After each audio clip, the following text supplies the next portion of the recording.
नमस्कार दोस्तों, आज के हमारे इस वीडियो में हम आपके लिए परिवर्तनीय एकादशी की व्रत कथा लेकर आए हैं।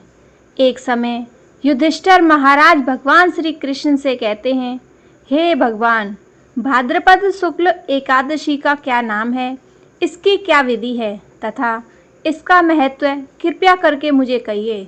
तब भगवान श्री कृष्ण बोले, हे धर्मराज, पूर्ण स्वर्ग और मोक्ष को प्रदान करने वाली तथा सभी पापों का नाश करने वाली यह उत्तम भाद्रपद मास की शुक्ल पक्ष की एकादशी है, जिसे जल झूलनी एकादशी या परिवर्तनीय एकादशी या वामन एकादशी के नाम से जाना जाता है। अब मैं आपको इस वामन एकादशी की व्रत कथा सुनाता हूँ। ध्यान पूर्वक सुनिए। एक समय भक्त प्रहलाद के पुत्र तथा विरोचन के पुत्र राजा बलि दैत्यों के राजा थे, जिन्होंने अपने पराक्रम से तीनों लोकों पर आधिपत्य कर लिया था। हालांकि अपने दादा के समान दानवीरता के भी गुण थे, लेकिन असुर कुल में होने के कारण उनमें अहंकार बहुत था। उन्होंने अपने गुरु शंकराचार्य की सहायता से 100 यज्ञों का आयोजन करवाया, जिसके पूर्ण होते ही वह सदा के लिए देवराज इंद्र के आसन पर विराजमान हो जाते। तब उन्होंने 9 यज्ञ पूर्ण कर लिए। तब देवराज इंद्र सभी देवताओं के साथ भगवान विष्णु के पास सहायता मांगने उनके धाम वैकुंठ पहुंच गए।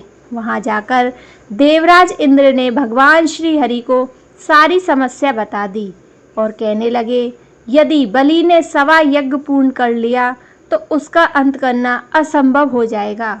इसलिए धर्म की रक्षा के लिए आपका धरती पर अवतार लेना अति आवश्यक है।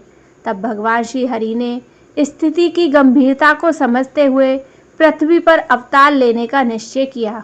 तब राजा बलि अपने गुरु शंकराचार्य के साथ सब यज्ञ का आयोजन करने जा रहा था।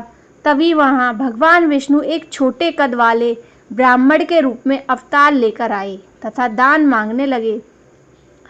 दान की इच्छा प्रकट की। राजा बलि अपनी दानवीरता के लिए प्रसिद्ध थे, इसलिए उन्होंने यज्ञ शुरू करने से पहले उस बटुक ब्राह्मण को दान देने का निश्चय किया।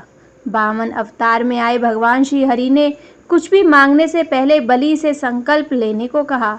वह जो भी मांगेंगे उन्हें देना ही होगा। राजा बलि को अपनी धन संपत्ति तथा शौर्य पर अहंकार था।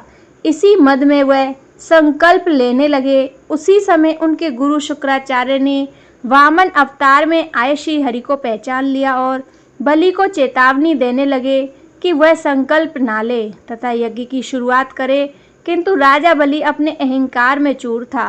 वह अपनी दानवीरता से पीछे नहीं हटना चाहता था। उन्होंने अपने गुरु से कहा, वह अपने द्वार पर आए किसी भी ब्राह्मण को खाली हाथ नहीं भेज सकते।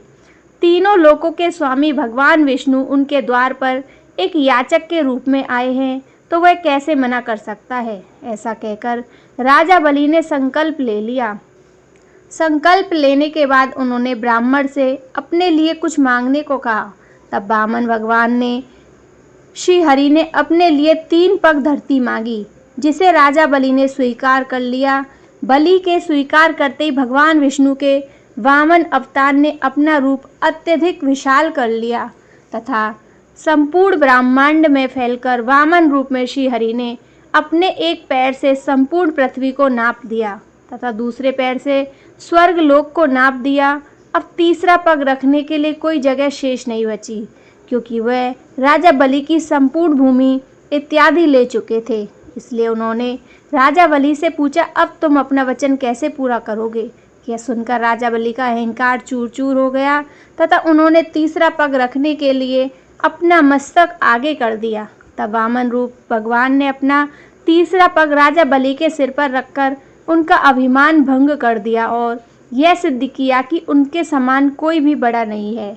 इसके साथ ही वामन भगवान ने श्री हरि राजा बलि से बहुत प्रसन्न हुए तथा उन्हें भविष्य में इंद्रलोक प्रदान करने का वरदान दिया। इसके बाद उन्होंने राजा बलि को पाताल लोक भेज दिया तथा स्वर्ग का शासन इंद्रदेव को सौंपकर भगवान श्री हरि के अंदर समा गए। भगवान श्री कृष्ण आगे कहते हैं, हे राजन, इस एकादशी को भगवान श्री हरि शयन करते हुए करवट लेते हैं, इसलिए तीनों लोकों के स्वामी भगवान विष्णु का उस दिन पूजन करना चाहिए।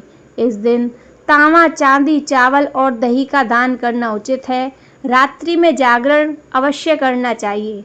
जो विधि पूर्वक इस एकादशी का व्रत करते हैं वह पापी से मुक्त होकर स्वर्ग में जाकर चंद्रमा के समान प्रकाशित होते हैं और यश पाते हैं। जो इस पाप नाशक कथा को पढ़ते या सुनते हैं उन्हें हजारों अश्वमेध यज्ञों का फल प्राप्त होता है और वैकुंठ की प्राप्ति होती है। बोलो जय श्री हरि विष्णु।